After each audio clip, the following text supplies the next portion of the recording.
Sound of a 911 call. The dispatcher's voice is calm but urgent. Dispatcher, 911, what's your emergency? Caller, panicked. I found a woman, she's dead. There's blood everywhere. You need to come quick. She's been hurt. Really bad. The call ends abruptly, and what follows is a chilling chain of events that will forever haunt Tucson, Arizona. In the late hours of November 14th, 2008, an innocent woman was brutally taken from her home. Margie Ortiz, a 57-year-old woman living a quiet life, will become the victim of a horrifying crime that would unravel a series of dark, twisted murders. The man behind this killing, Apollo Ortega, was a transient whose name would be forever tied to violence, terror, and the unthinkable. But it wasn't just a savage killing of Margie that shocked Tucson. It was a monster behind it. Ortega was no stranger to crime, and what investigators would soon discover would only deepen the nightmare. Margie Ortiz had lived a simple life in Tucson, Arizona. A single woman, 57 years old. She was known by her neighbors for her kindness and warm-hearted nature. She lived alone, spending her days volunteering, gardening, and maintaining close relationships with the few friends she had. She had no known enemies, and her life, for the most part, was peaceful. Ortega, on the other hand, was a transient, a drifter who moved from city to city, living off the streets and leaving a trail of destruction in his wake. A self-proclaimed Satanist, his obsession with dark rituals and violent tendencies led him down a path of destruction that would culminate in the brutal deaths of 2 women and 1 near victim. Born in New Mexico, Ortega's early life was marked by instability and violence. With a history of run-ins with the law, he had been arrested multiple times for minor offenses, but it wasn't until 2008 that he escalated to a level of depravity that would shock the entire community. Ortega believed that he was part of something larger, a twisted sense of purpose linked to dark forces. On the night of Margie's murder, Ortega had been wandering the streets of Tucson, high on drugs and fueled by a distorted sense of mission. His mind was consumed by his satanic beliefs, and it was during this frenzy that he came across Margie. Her life would be shattered in the blink of an eye, and what followed would leave investigators scrambling to put the pieces together. It was late evening when Margie Ortiz's life came to an end. Margie had been preparing for bed when Ortega knocked on her door, asking for help.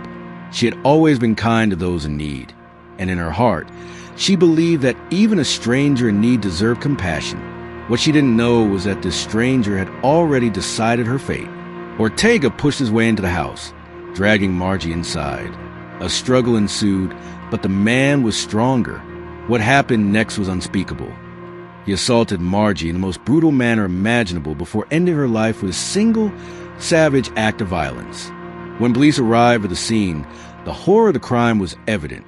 The blood-spattered room, the signs of a violent struggle, everything pointed to a crime of unthinkable brutality. Margie's body was found in her own living room, her face frozen in terror, the evidence of fight for her life scattered around her. What Ortega didn't realize was that a neighbor had seen something unusual that night. The neighbor had seen a man lurking near Margie's home shortly before the attack. This would later become a crucial piece of evidence in the investigation. The Tucson Police Department wasted no time in launching an investigation into the murder. Detectives scoured the scene for any leads. But as they pieced together fragments of the case, they realized they were dealing with something far more sinister than they had initially believed.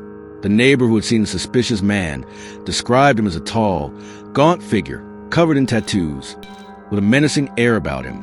When detectives took this description to the public, it wasn't long before they received tips that led them to Apollo Ortega, a man who had been staying in various shelters in the area. But Ortega was no ordinary suspect. His history was one of violence and erratic behavior. He had been arrested multiple times in different states, each time evading any real consequence for his crimes. He had managed to remain under the radar until this fateful night. As detectives dug deeper, they uncovered a disturbing pattern. Ortega was connected to 2 other violent incidents, one involving the attempted rape of a woman in the desert near Tucson, and another where he had brutally murdered a young woman in a similar fashion. The similarities between these cases were undeniable. A breakthrough came when detectives obtained surveillance footage from a local convenience store. The footage showed Ortega walking through the area on the night of Margie's murder. His gait, his clothing, it all matched the description given by the neighbor. The evidence was mounting, and it didn't take long for police to track down Ortega when they apprehended him. He was found in a disheveled state, high on drugs and incoherent. But in his haze, he admitted to killing Margie, his words cold and detached. "I did it because she was weak," Ortega said, his voice tinged with arrogance.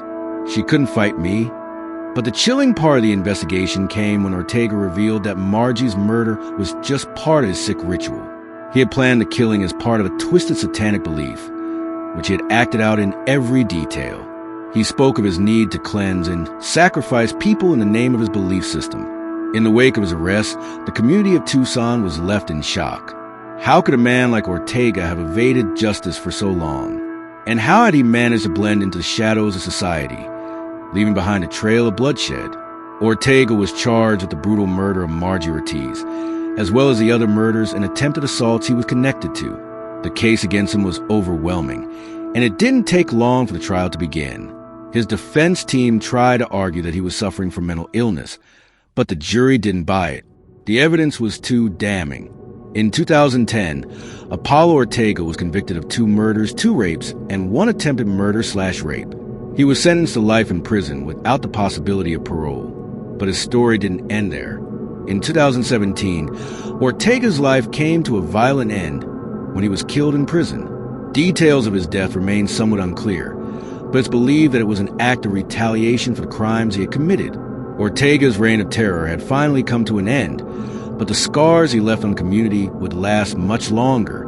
Margie Ortiz's life was stolen from her on that fateful night in 2008. She had been a kind, caring woman who had only wanted to help a stranger in need. Instead, she became a victim of one of the most horrifying crimes Tucson had ever seen. Apollo Ortega's death in 2017 might have closed one chapter of this dark story, but it doesn't change the fact that a monster walked among us unnoticed for far too long. His twisted belief system and violent tendencies have been allowed to fester, leaving behind a trail of devastation and pain. This case reminds us that darkness can hide in plain sight. No one, not even the kindest among us, is immune to the horrors of the world. The murder of Margie Ortiz is a tragic reminder that evil can be lurking around any corner, waiting for its next victim.